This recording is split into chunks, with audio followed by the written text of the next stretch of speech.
Hello Philippines and Australia, mabuhay! Ito ang iyong kabisdak, kamaritisan, kachikahan, yours truly, Australianang Pinay. Hello. So, for today's video, pupunta po tayo sa work ngayon kasi may work po ako. Ang work ko po ay isang yoyo maker sa isang cafe. 6 years na po ako nag-work doon. At this week po, may 2 days lang po ako na trabaho. Kasi springtime pa, medyo mahina pa yung business. So, pero pag summer naman po, lalakas naman po yung business. At marami na rin po kaming roosters niyan for summer. Mga November to April po, yan, malakas na po. Pero pag winter time until springtime, like June to September, medyo mahina pa po. Kaya 2 days a week lang po yung work ko. So, samahan niyo po ako mamaya. Ipapakita ko po sa inyo yung mga parts ng trabaho ko, kung paano ko po ginagawa yung yoyo biscuit. Ito po yung best seller ng cafe namin or cafe kung saan ako nag-work. Best seller po siya kasi po yung mga Australians mahilig po sa mga sweets at saka ini-export din po ng cafe yung yoyo po doon sa mga regional towns or sa iba't ibang parte ng Australia or iba't ibang state ng Australia. So samahan niyo po ako mamaya dito sa vlog na to. Ipapakita ko po sa iyo yung insights or details kung paano ko po ginagawa yung yoyo. So, see ya po mamaya. So yan po, nag-start na po ako niya gumawa ng yoyo. Niro-roll ko po muna bago ko po lutuin. As you can see po, bilog po yung yoyo kasi po yung kung makita niyo po yung laruan na yoyo, 'di ba bilog po siya tapos may sinulid sa gitna. So yan pong yoyo biscuit po namin is may feeling din po yan sa gitna pag maluto na po. So, dalawa pong pares ng yoyo sa top at sa top at saka sa bottom. Tapos, lalagyan po namin yan ng filling po sa gitna, which is the icing. Yung tinatawag naming icing. So, yan po yung, ganyan po namin niroroll yung yoyo. Tapos, nilalagay po namin sa tray ng horizontal at saka pa-vertical. Hindi ko po mabilang kung ilang peraso po ng yoyo yung mailalagay sa isang tray. Depende po sa laki po niya. Minsan po may big yoyo. Yan po is mini yoyo po yung ginagawa ko dyan. Meron din po kaming big yoyo niyan. Pero hindi po namin talaga araw-araw na ginagawa po. Minsan lang po yung big yoyo na gagawin namin po. Kung makikita nyo po na mabilis po akong magyoyo kasi po sanay na po akong magyoyo for 6 years ba naman na nagyoyo po ako. Diba masanay ka rin po. Masanay ka rin po niyan kasi skills po yan actual skills. Tsaka kailangan din pong bilisan po namin kasi po 4 batches sa isang araw yung niroroll namin na yoyo. So, ang 4 batches po isaabot po yan ng mga 6 hours and a half po. Sa trabaho pong ito, hindi po pwede magbagal-bagal po kasi po kailangan po dapat na marami kaming magawang yoyo po para may benta. Lagi po nating tatandaan na sa trabaho po ay hindi pwedeng magreklamo dahil binabayaran po tayo ng sapat na sahod. Ito po sa Australia, if magtatrabaho po kayo, dapat po mabilisan. Hindi pwedeng pag-girly-girly. Kaya po, yung mga Australiano po, bilib po sila sa mga Asian, lalo na po sa mga Pinoy dahil masisipag po at malilinis magtrabaho. Dito sa Australia po, sipag at tiyaga lang po ang kailangan para umangat sa buhay. Hindi po kailangan na magmukmuk po tayo sa bahay dahil po nakakaboring. Po ng mga tao dito, especially mga asawa, nagtatrabaho po talaga sila para po makatulong sa araw-araw na gastusin sa bahay. Especially pag may mga anak, kailangan ng pambaon araw-araw. Kaya po tayo nagpunta ng Australia para makapag-ipon at makapagpadala sa pamilya natin sa Pilipinas. Mahirap talaga po ang trabaho pero pag susukuan mo, wala ka pong mapapala. Pagkos ay kailangan mong magdasal at sipagan pa ang pagtatrabaho. Po tayo sa araw-araw na mabigyan po tayo ni Lord ng magandang malusog na pangangatawan na sa araw-araw nating ginagawa. Ito pong lahat ay para sa ating pamilya na mabigyan po sila ng araw-araw na pangangailangan. Para po tayo magreklamo sa ating trabaho. Sabi ng iba, po yung nilagay natin sa ating resume na hardworking, yun po dapat ay kita ng ating employer na talagang hardworking po tayo. Saya po ako na nakapagtrabaho po ako sa ganitong trabaho. Aside po sa nakakaipon po ako, natulungan din po natin ang ating kapamilya. Kaya sa mga nangangarap dyan na makapunta dito sa Australia or saan mang panig ng mundo or abroad, dapat handa po tayo sa ganitong gawain. At tanggapin natin na ito po yung kapalaran natin sa buhay. Na dadaan po talaga tayo sa butas ng karayom. Kahit gustuhin man natin na magaan lang yung trabaho natin ay hindi po pwede yon. Kung ano man ang ibinigay po sa atin ni Lord at kung ano po yung kapalaran natin ay dapat tanggapin po natin ng ang buong puso. Mas maigi na rin po na nakapagtrabaho po ako dito sa Australia para ma-enjoy ko rin po yung sarili ko. Nakakausap ko rin po yung mga Pilipina dito na katrabaho ko.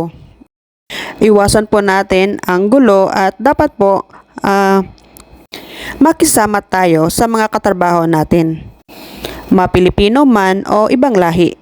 Dahil ang gusto po ni Lord sa atin is umangat tayo sa buhay through sa ating sipag at tiyaga.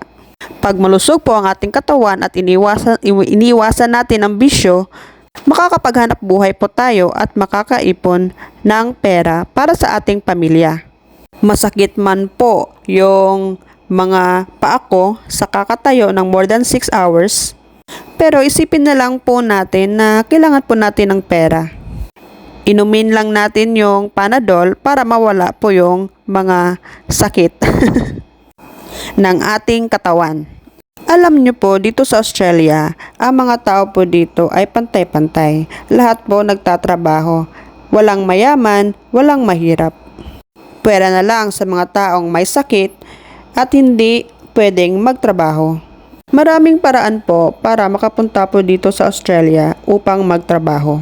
Pwede po kayong pumunta sa mga agency at mag-apply kung meron po kayong mga professional skills na in demand or allowed dito sa Australia. Yung ibang mga Pilipino naman po or Pinay kagaya ko, wala po akong professional skills sa Pilipinas pero nakapag-asawa po ako ng Australiano kaya po ako nakapasok ng Australia at mabigyan ng work rights or opportunity na makapagtrabaho dito. Papasalamat po ako kay Lord dahil binigyan niya po ako ng ganitong blessing. Hindi ko po akalain na sa buong buhay ko dahil mahirap lang po kami, makapunta po ako dito sa Australia. Una po, pinapangarap ko lang po na mag-welder para po makapunta sa Japan, makapag-abroad at doon po magtrabaho. Pero pala ang plano ni Lord sa akin. Dito niya ako dinala sa Australia. Papasalamat din po ako kay Lord dahil pati yung mga anak ko po nadala ko po dito sa Australia. Ba man yung tatay ng mga anak ko, pero tanggap po nila yung asawa ko na Australiano at tinatawag din nila itong daddy. Kahit hindi po nila ito tunay na ama. Nagpapasalamat din po ako sa mga taong tumulong po sa akin na makapunta sa Australia. Lalo na po sa mga taong nananalangin at sumusuporta sa akin. Sabihan po tayo na work hard and you will be a leader. Work less and you will end up a slave. Ibig pong sabihin niyan is kung masipag po tayo magtrabaho, magiging successful po tayo balang araw. Pero, if magiging tamad po tayo, wala po tayong mararating sa ating buhay. Hindi po natin makukuha yung mga ambisyon natin, lalo na po yung pangarap natin para sa ating mga anak. Kung ano man po yung mga pinagdadaanan natin sa buhay ngayon, lagi nating tatandaan na habang may buhay, may pag-asa. Basta't wag lang po tayong sumuko. Laban lang po sa hamon ng buhay. As long as kompleto yung ating parts ng katawan, may paa, may kamay, may mata, may bibig, ay wala po tayong problema dyan.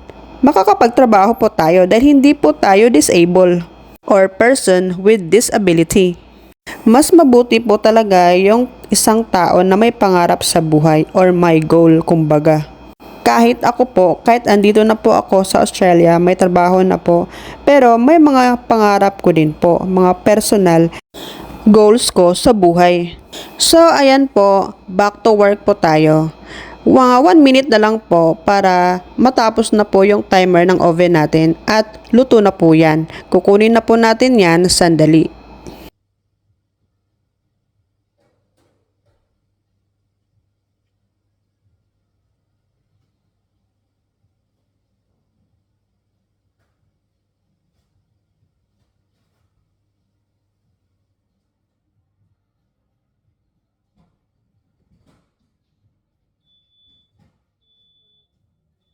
So, ayan po, binuksan ko na po yung oven at kinukuha ko na po dyan yung mga tray ng yoyo na luto na.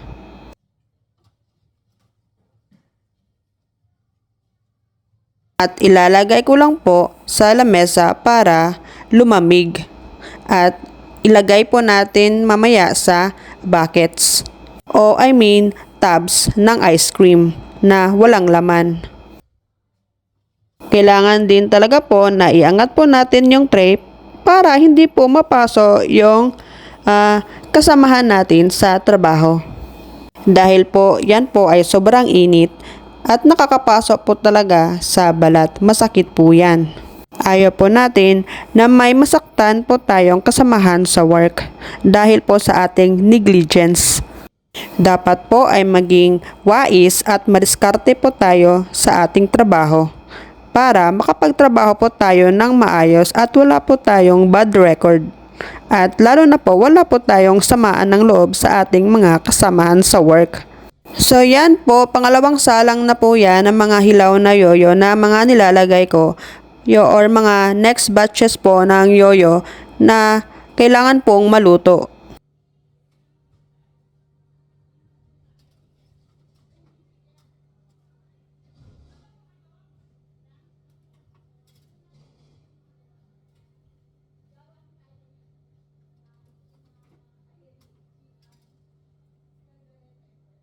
Tinakpan na po natin yung oven at sinet na po agad natin yung timer.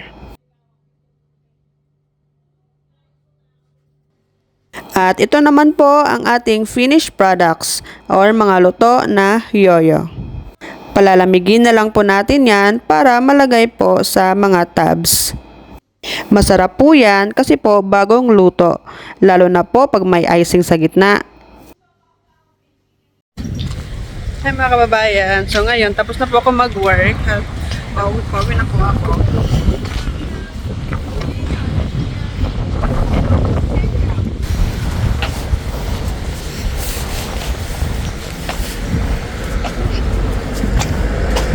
So ayan po mga kababayan, tapos na po yung ating trabaho for today.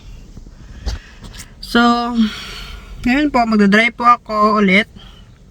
Pupunta pa po ako sa IGA Supermarket para bumili ng ilang mga kailangan sa bahay. Medyo nakakapagod po mga kababayan pero ox lang. At least may sahod tayo ngayong araw.